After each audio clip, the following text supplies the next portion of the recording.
what I spoke about, or the vision that I had when we were speaking around the time of the elections, that I saw a python which speaks of a spiritual suffocation that was coming, that it actually had laid eggs, and it was a spirit that is upon this nation, and that God was going to take charge of it over the first, from January, from the first 80 to 100 days. Now, I didn't know what that meant, and I still don't know what that means, but I'll tell you this much.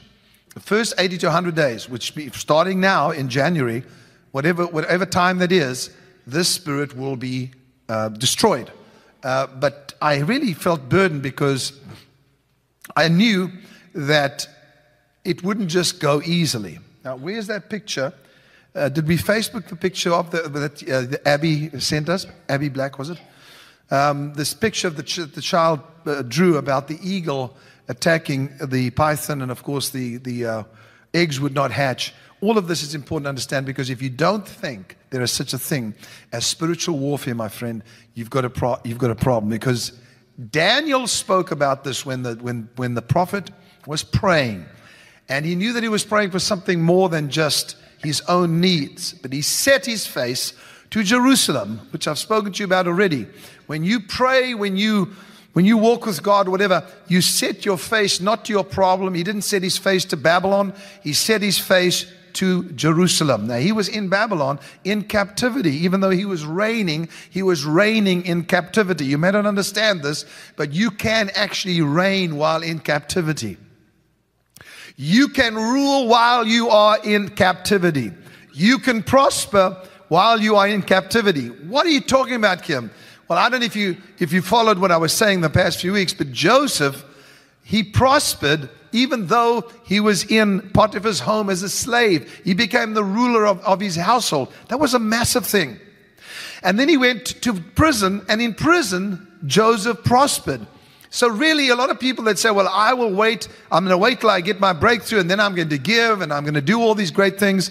You're wrong, because it's not how it works. This takes place right at the beginning of your life, where you begin to practice the gift of God, like Joseph practiced his gift while he was in prison. He didn't say, when I stand before the king, then I will show my gift. He practiced it. So Daniel, while in captivity, set his face towards Jerusalem and began to pray. And he fasted and prayed. And what he was doing was he was releasing something in the heavens. What you don't understand, and what I understand now, a lot of people don't understand, but I do, when I go into my garden, even if I feel nothing, even if I'm in pain or I'm concerned about something, I know that every time I open my mouth and pray, that something is taking place in the heavens, which will eventually release it on the earth. I may not see it.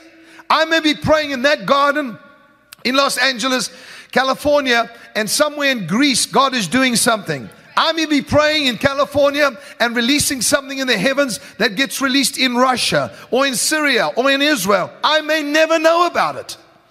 Daniel didn't know the extent and the consequence of his spiritual prayer life until the angel came there and said, for 21 days I have been battling the demon, the prince of Persia.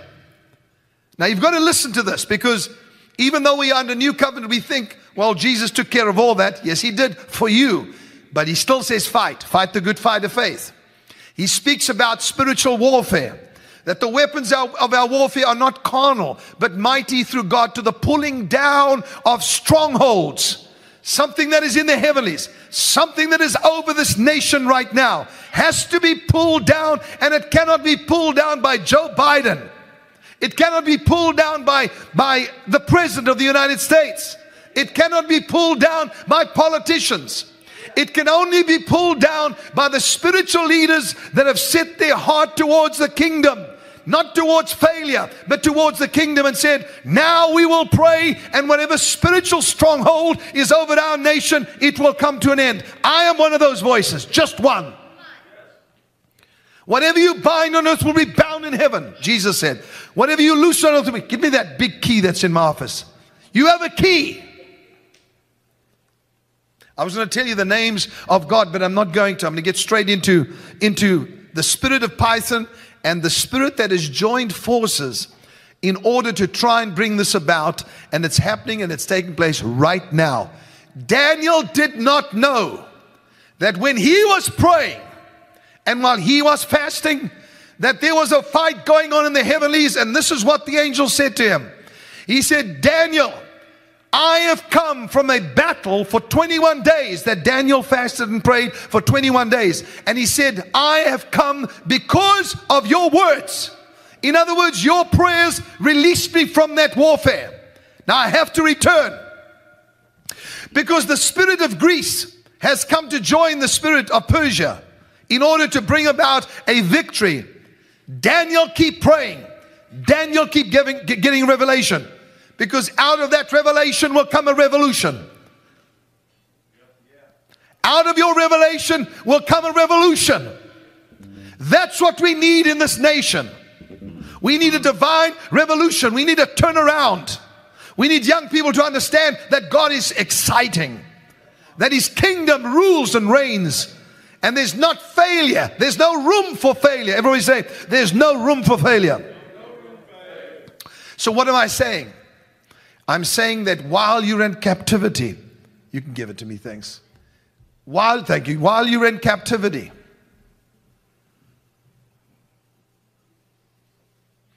you have a key.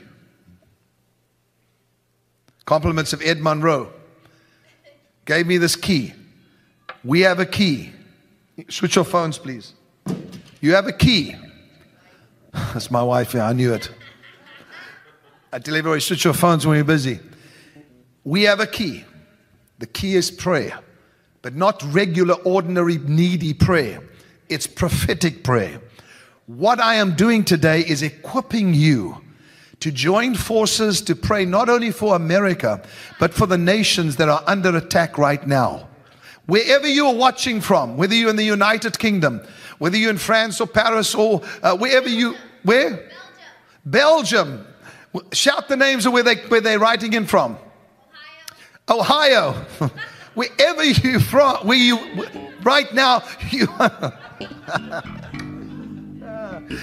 you are being equipped with prophetic insight as to how to pray to bring victory to our nation. Okay, I just want victory in my house. Well, Daniel got victory in his house when he was praying. When the angel came, he affected Daniel as well.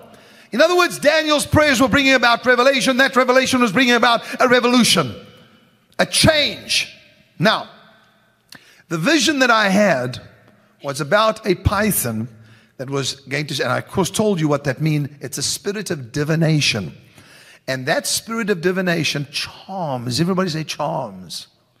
Now, I mean, that's with my accent. It's charm. It charms. That's what it does. It is charming. It is enticing. Now, what I saw this morning when I was in prayer, besides anything else, that God was going to bring about a victory, a massive victory in this nation. But there were going to be some humbling moments in the White House and humbling moments for this president. This is not that I'm against him. I'm just telling you some humbling needs to start to take place. We need some humble people to come and to stand and to speak the truth. Humility is lacking. Okay, I'm not getting much response from that, and I don't blame you, because you're not sure where I'm coming from. As I was praying this morning, the Spirit took me into a heavenly place, and I began to realize that there was a stronghold that was joining the Python spirit, and now at this very hour, that spiritual force. Now remember, the angel spoke to Daniel about a prince of Persia and a prince of Greece, and the different princes, the ruling powers, or the not ruling now, but the powers that are at war with the people of God, and Israel specifically, are active at this very moment. And what are we doing? They have planned for the downfall of the U.S. economy. They have planned for the closing of non-profit companies and charitable organizations. They have planned for your downfall and for you to lose your money. This is not about a liberal or a conservative or whatever. It's not about that. Their plan is to destroy and to suffocate the very life out of you.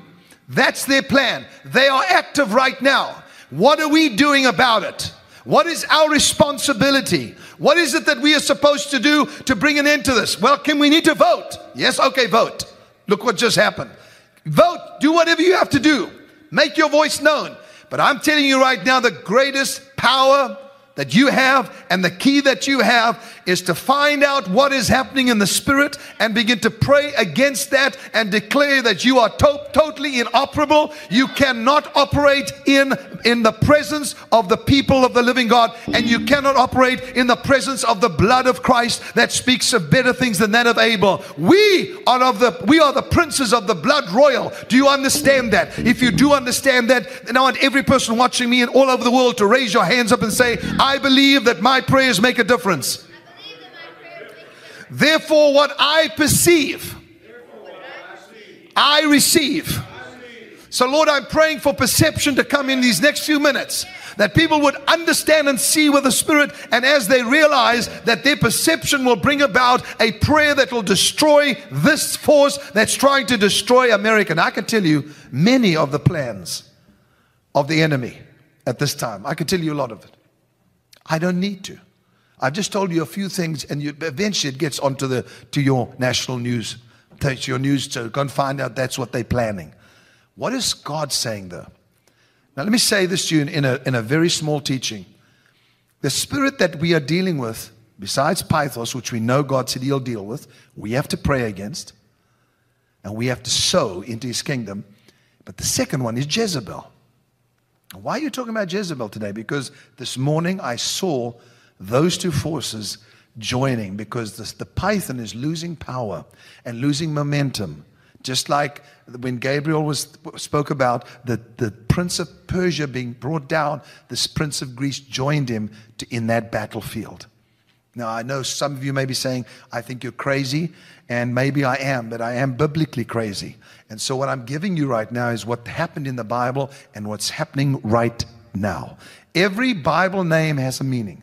So much so that sometimes when God changed the nature of a person, He also changed his or her name.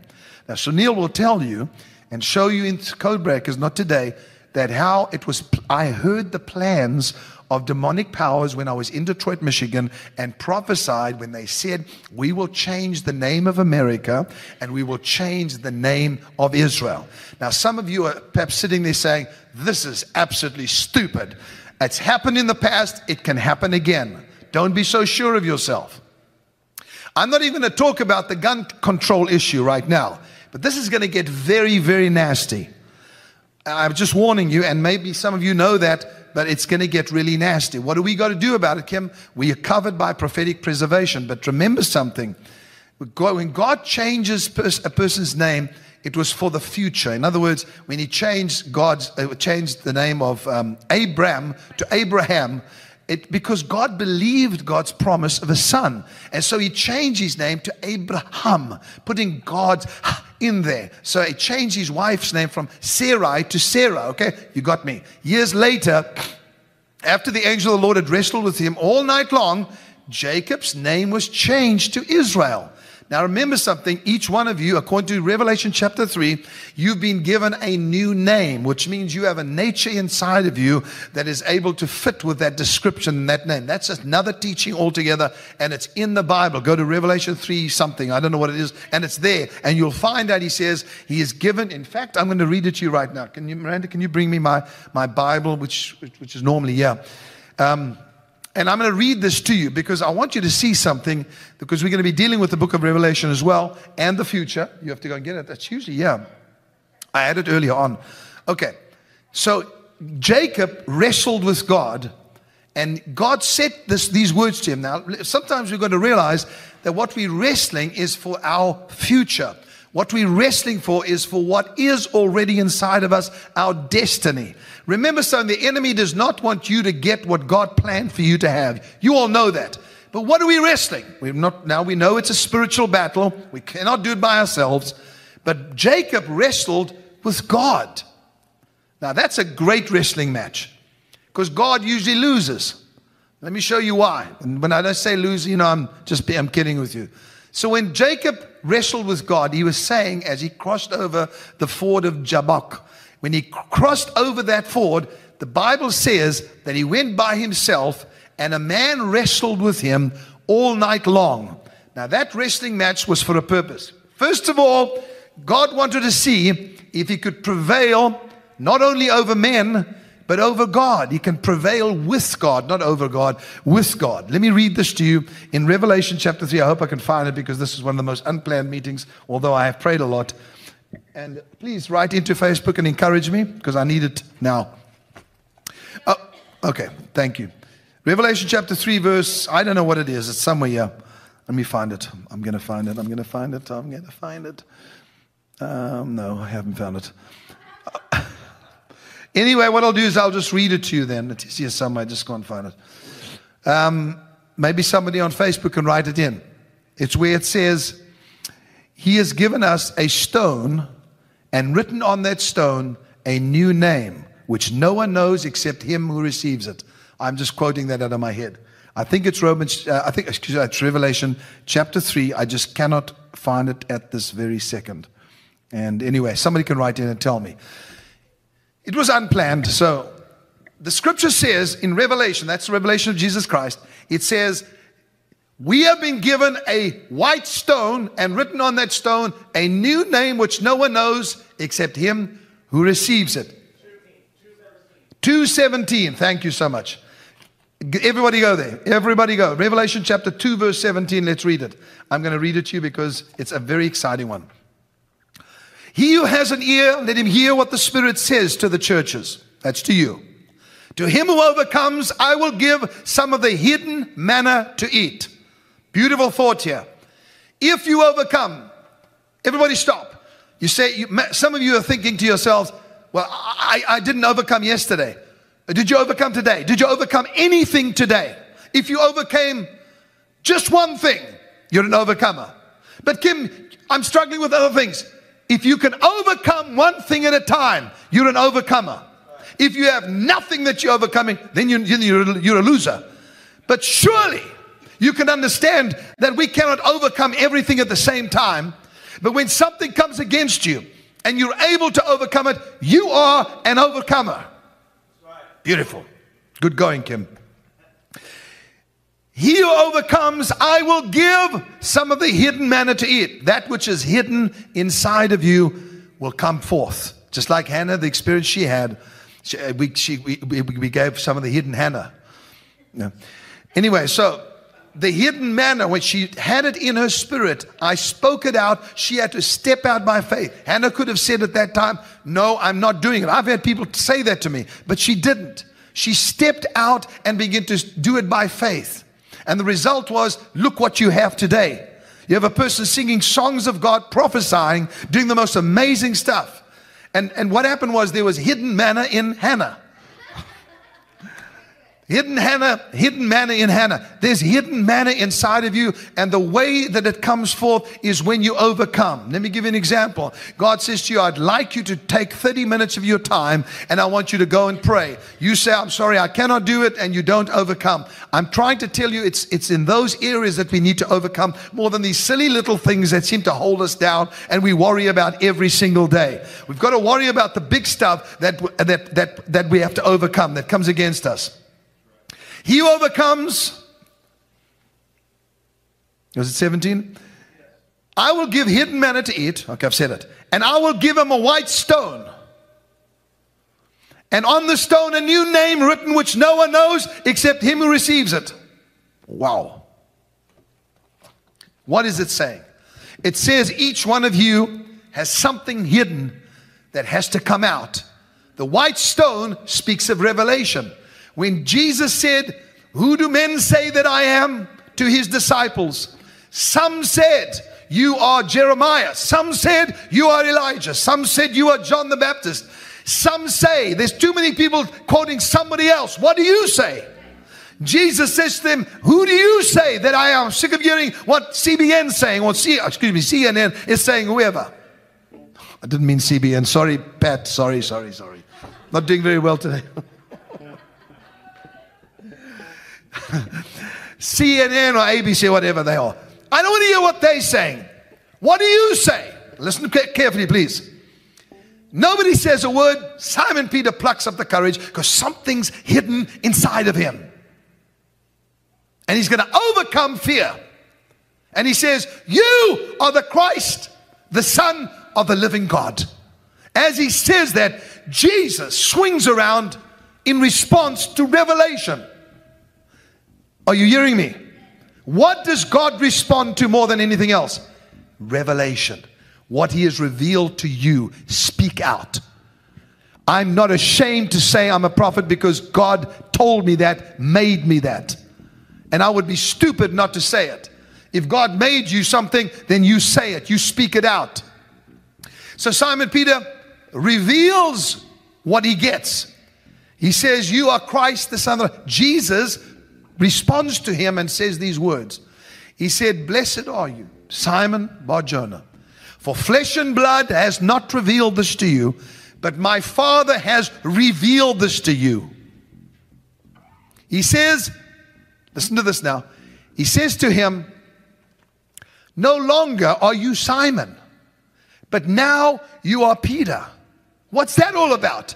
Well, remember when he first met Peter, he said, you are Simon, but you will be called Peter. Hidden inside of you is a reigning rock. And it was only when he spoke out the revelation and that was released that he became Peter. It's only when you speak it out, you overcome. And revelation is spoken out that you become the stone. Now, what does the white stone speak about? So what did he say? What did he say to him? He said, where's my key? Forgive the den today, please. What did he say to him? Based on your revelation, I give you the key, the keys of the kingdom. Now, you may not understand fully what I'm saying, but I think a lot of you are quite spiritually minded to understand why prophetic revelation is so important. Because when God says something and you speak it out, there is a response that comes from God and says, now you've stepped into your higher nature. Now you have stepped into your higher calling. You have another revelation 2 years from now, you step into a higher. It always goes higher and higher to a higher degree of understanding, insight, to a greater realm of existence. Okay, so Simon Peter gets the keys. What does he tell him he can do? Bind on earth, bind in heaven. Loose on earth, loose in heaven. By the way, you understand what the word Peter means. It means a stone. The Revelation chapter 2 verse 17 simply says, when you get a revelation, it is like a white stone, and on that stone written a new name, which only you know about. And then you change into that which is hidden inside of you. That was well put. At least that little piece was well put. Okay. In the New Testament, Saul of Tarsus, whose name meant demanded, he changed his name to Paul. You know what Paul means? Little, lesser. He was no longer demanding. He changed his name to humble or less or little. And this is what the greatest apostle became in his own eyes as he looked increasingly upon the greatness of Christ. It's amazing how often a biblical character lives up to the meaning of his or her name. It is. Sometimes, as in the case of Paul, they deliberately took a name that meant what he wanted to be. Now, let me speak to you in closing these last few minutes, because you and I have got to get to understand what is taking place in the Spirit. Let's talk about the name Baal. Baal is how you actually say it. The prophets of Baal. The word, now we're going to talk about it because we're going to get to JEZEBEL and find out what is creeping into our White House, our capital, our politicians. No, not because they're Democrats, not at all. But please take this warning, and today we are going to take some action in the presence of the Spirit. Now you stay with me. Am I getting any yahoos from okay. Thank you. And I do this because sometimes I'm not I'm not sure if I'm connecting because sometimes it irritates me and the Lord does this to me. I wake up this morning, I have this perfect message, and then I go into my garden and no. It's just an hour and a half, it's beautiful. But and then I realize, He's telling me to do it today. And I'm saying, God, I'm not even prepared. I don't even know the scriptures. And then we got 20 minutes to go, and they're saying, well, you decided to start at 12 o'clock. Now, here I am. So I'm doing my best. Okay. Baal means master, possessor, controller, possessor of anything or everything. It doesn't just want one thing. It wants to possess everything. It wants to control you. Don't take lightly what this prophet is saying regarding the same thing that happened with Elijah. There was a divided opinion when Elijah got onto Mount Carmel to destroy the prophets of Baal and ultimately Jezebel. Do you understand that they were of two opinions? Israel. I don't think the church has ever been as bad as it is now in terms of a divided opinion about the future. And if we don't give them a glimpse into the future by saying it's not just bad, God is doing good things, God is doing great things, then they're going to lose it. And you and I are going to be suffocated. Okay. Each person has certain traits, vices, and then of course virtues that exist in your soul. Now, you and I have spoken about the soul. And each soul, listen to this, please listen to my statement. Each soul wants to coexist, which means to exist together. Okay? Like-minded souls search for each other. Now, we're not talking about virtues only, vices. Virtues, wonderful. I see a virtue in somebody, I like that, I am drawn to that person. Our souls attach. We're not talking about marriages and stuff like that. We're talking about in life. Even though marriage it's a very important issue. I'm saying souls like to exist together. Now that's in virtue, but also in vice, in evil. Souls look for one another to do things together. When they built the tower in Genesis 11, which top would reach into heaven, they were totally united. Their souls were coexisting. And they were doing it. The soul of the church needs coexistence as never before. With each other, I'm saying. To be united. I was telling my team the other day, I'm so proud of the Trinity. They do such a great job. You don't get Jesus complaining to the Father, I don't want to do that job. And the Holy Spirit saying to Jesus, I'm not going to. You don't have that. They are completely united. That's why they're called one. Now, it's the same thing is with the soul. You and I, all of you watching, we are existing together and we have one thought in mind. Of course, that's Christ to be sent to the world and shown the good news, but also what is he saying now? And let us realize that the spirit of Pythos and the spirit of Jezebel have now sought each other so they could coexist and they could become multiple powers. What does that mean for us? It means the control. Listen, control is not always bad, but it's getting worse. Now, this is dangerous when these souls try to coexist, when there is evil and bad in a human soul, because the mischief doubles. The mischief multiplies as they coexist. The name Jezebel means non-cohabitant, without obligation. So Jezebel, if you want an answer, is not just a wicked woman, because people have picked on these poor women for years. Jezebel can be in a male form. Jezebel means non-cohabitant, without obligation. Doesn't need to be any specific place. Jezebel is a fantasy space. She's an effect, a personality, a lifestyle. Now let's give you a bit of history on Jezebel, because we're going to pray against this together in the next few weeks. I've set myself aside to fast like I've never before and pray, because God called me to this nation and to Israel. United Kingdom, Australia, Africa, to different nations to speak to them. Now, who was Jezebel in history? The daughter of Ethbaal, who was the priest king of Tyre and Sidon. She was married to Ahab, as you know, to ratify an alliance between Tyre and Israel. Tyre, that's the city, okay? By which Omri provision was made for her to continue, listen, to worship her native god, Baal, in Samaria, her new home. So in other words, it was coming from the top. You realize when somebody has authority to that degree, the queen, it then gets released to the nation.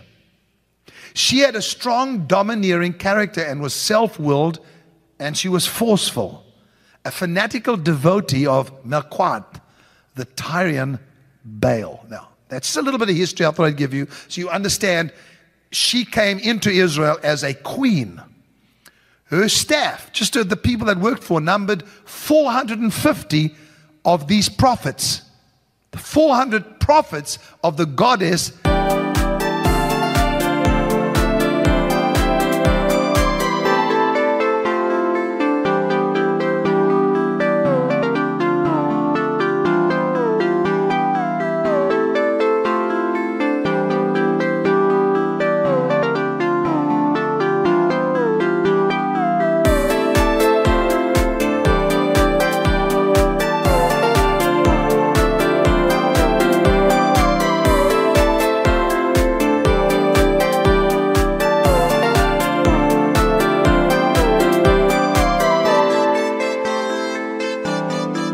Asherah, by the time Ahab was king. So she had 450 of the prophets. 400 of the prophets were false prophets that she'd surrounded herself with.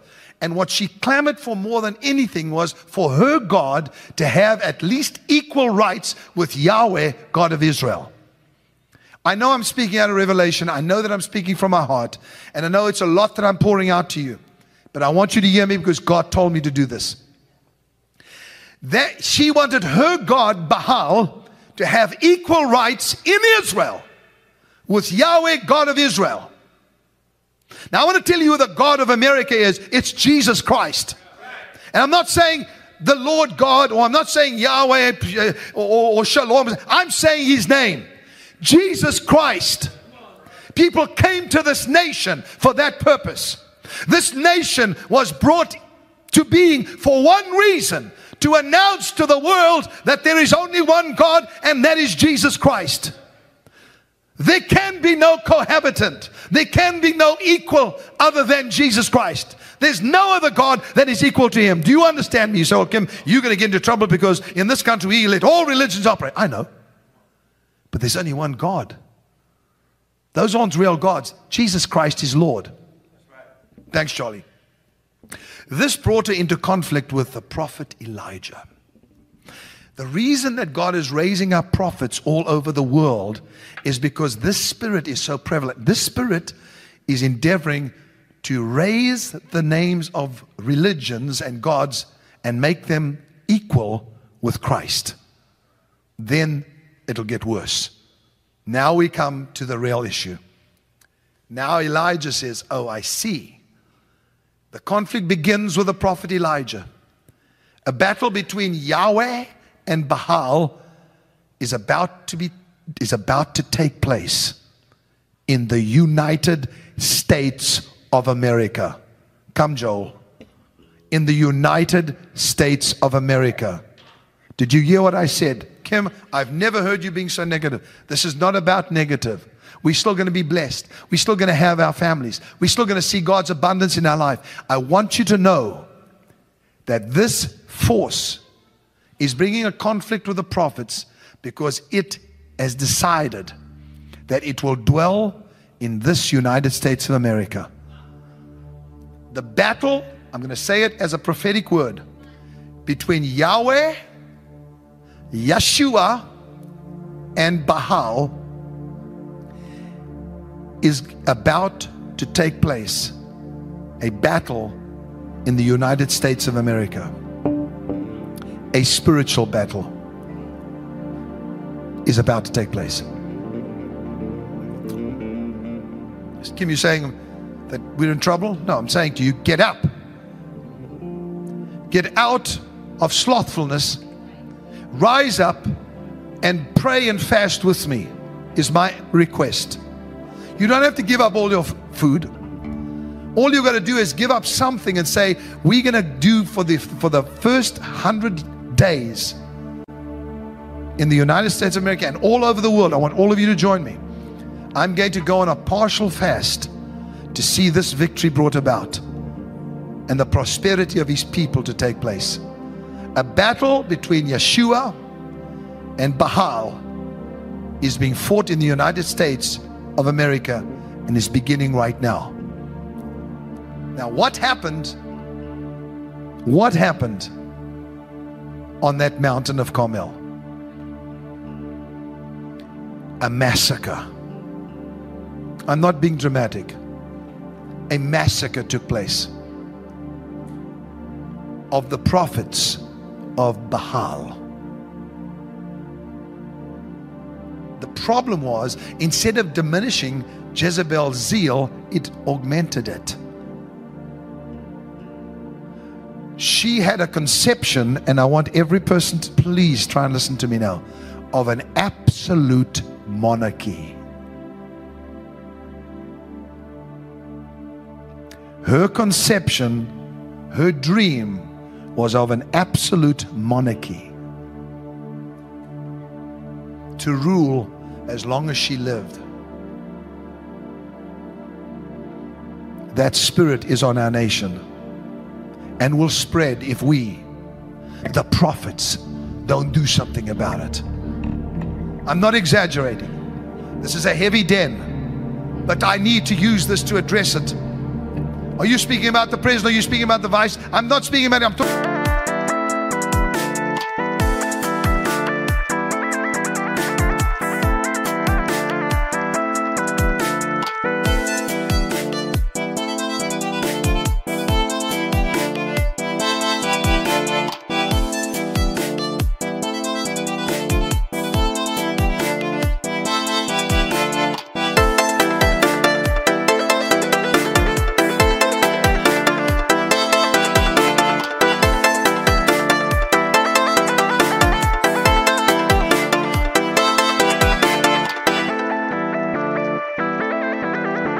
A spirit, you work it out yourself, but this force has come to join hands. And I'll tell you the one thing that Elijah did that I love. He mocked their gods. He said, do what you have to do to bring fire from heaven, because here is a sacrifice in front of you, in your presence. I'm going to offer the greatest offering that Israel has ever given on this Mount of Carmel. I'm going to do it in the presence of Baal. And they began to dance around and scream, and hour after hour they cut themselves, they bled, they urinated, they did all kinds of stuff. That's what the Baals did. They were so full of filth. As they did it, Elijah stood up and said, where is your God? Has he gone to the toilet? Has he gone to refresh himself? And began to mock the God of Baal, the Baals. Now listen to me, please. This is great stuff. Go to a major key so we can, and go to the key of D major if you can. Listen to this, people. I'm finished with Jezebel now. I just wanted to tell you that. But I do want to tell you this. What is going to bring about victory in the United States of America, Canada, United Kingdom, France, countries all over the world that God has pinpointed me to pray for. Even though oppressed nations, Russia, God has told me there's certain things he wants to do, and he is plucking out people from all of these nations, and they are going to have this unbelievable soul connection like we have right now, and going to break the power of this force as Elijah did on Mount Carmel. Thank God I'm finished with that, because I had to share it. It's off my heart now. Now let's do what they did. Every person watching me at this very moment, I want you to stop just for a second. I want you to think just for 1 minute about what took place. And then we're going to play, and we're going to get you into a place of hearing from God. Elijah stood and mocked them. And then he said, get out of my way. And built an altar. Now, you've heard me talk about this before, but we are going to act today. What was the purpose of it? He said, bring me water.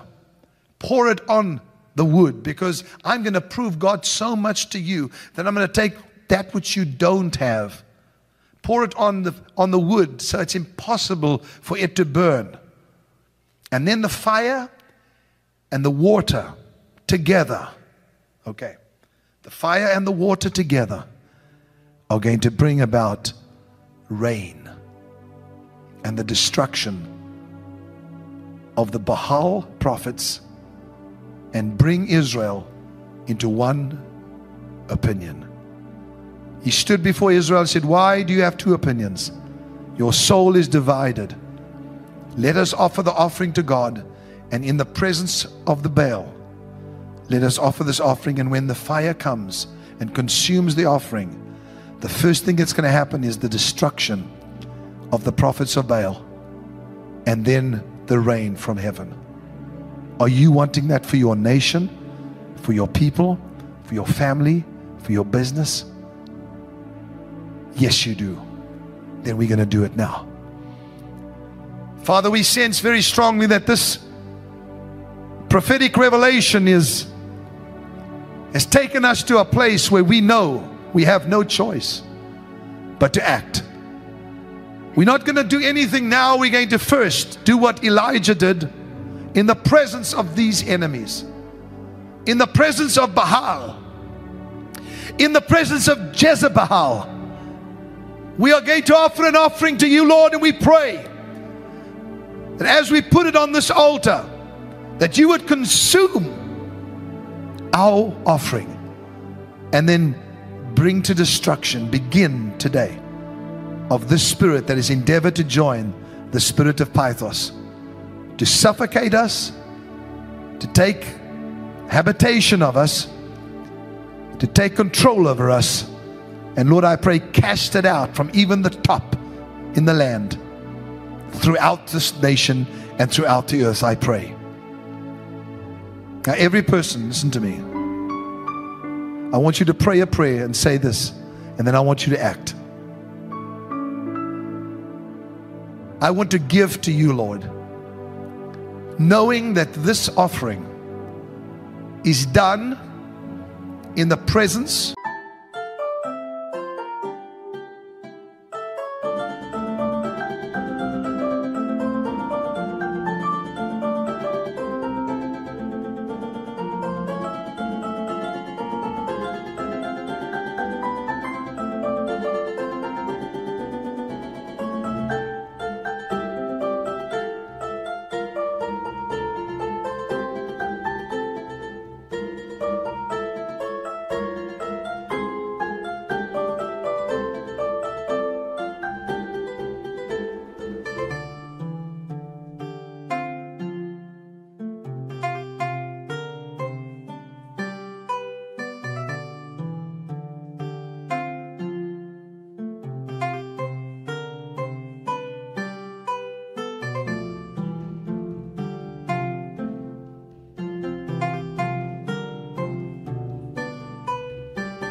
of prophetic revelation and in the presence of the spirit of Jezebel.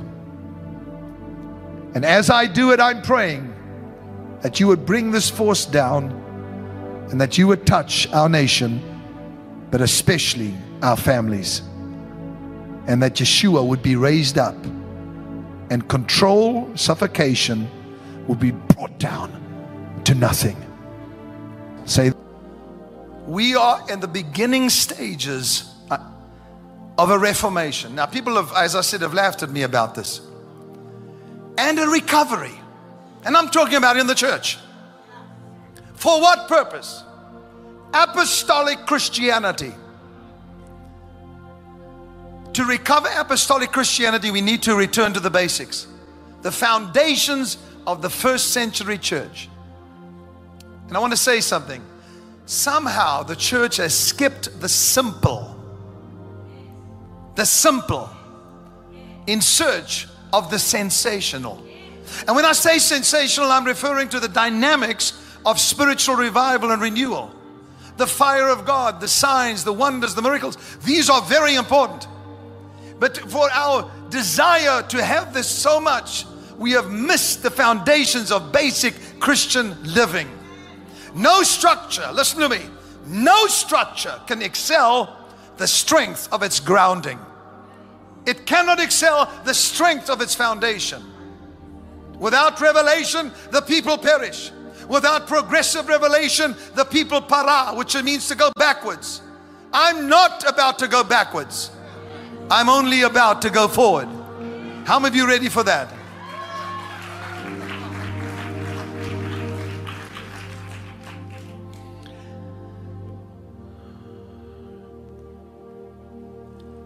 I was the cool of the day in the Garden of Eden. I was the burning bush in the desert. I was the wilderness in Nahum, the prophet's vision. I was the voice in Bilam's donkey. I was the still small voice to Elijah. I am the revelation of Jesus.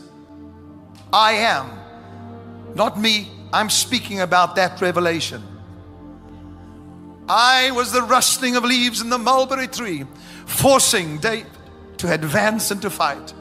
I was the revelation when I wrote on the wall, Eli, Eli, lama sabachthani. When he wrote, Mene, Mene, your years are numbered, your days are time, they're over.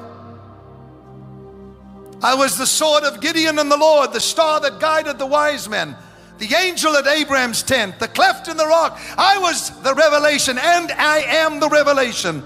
The fire and the cloud at Sinai, and the tongue of fire on the day of Pentecost. I am that I am. I am the revelation of Jesus Christ. I tell you the story of love. I tell you the story of sorrow. I tell you the story that saves some and the story that destroys others. I am the revelation of Jesus Christ. I'm close to the marriage altar, and when the grave opens, I stand nearby. I call the wanderer home. I rescue souls from the deep. I open the lips of lovers, and through me the dead whisper to the living. I serve one as I serve all. I am the revelation of Jesus. I open a vista to the universe, and after experiencing me, you will feel that there is meaning to life after all. I am the revelation of Jesus. Jesus, we never want you to stop speaking. Show yourself, reveal yourself. Wherever we may be, we will honor you. So we say welcome into this house, into our homes, and thank you for your blessing. Amen.